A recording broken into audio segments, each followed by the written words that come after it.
Sir ఒక ఉగ్రవాదిని పట్టుకున్నారట కదా sir. సామాన్యుడిగా కొన్ని ప్రశ్నలు అడుగుతాను సార్, ఒక్కసారి పర్మిషన్ ఇవ్వండి సార్. ఇక్కడ ఆఫీసులో మాకే సమాధానం చెప్పట్లేదు, మీకే సమాధానం చెప్తారా? నా ప్రయత్నం నేను చేస్తాను సార్, పర్మిషన్ ఇవ్వండి సార్. సరే పో.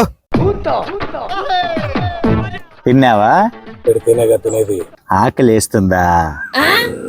తుపాకులు బాంబులు తిను పెడతారు. ఇప్పుడు అర్థమైందా? ఆకలి ముందు నువ్వు నేను అందరూ సమానమని. జాబ్కి వెళ్ళి కష్టపడి జీతం తీసుకుంటున్నావా? పిల్లం పిల్లకాయలు ఉన్నారా? ఈఎంఐలు కడుతున్నావు ఏమైనా? కట్టుంటే కష్టం విలువ తెలుస్తుంది. పని పాట లేకుండా ఖాళీగా ఉండేది మనుషులు చంపడానికా?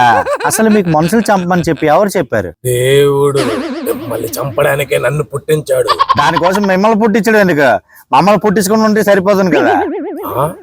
అచ్చా లాజిక్ హే.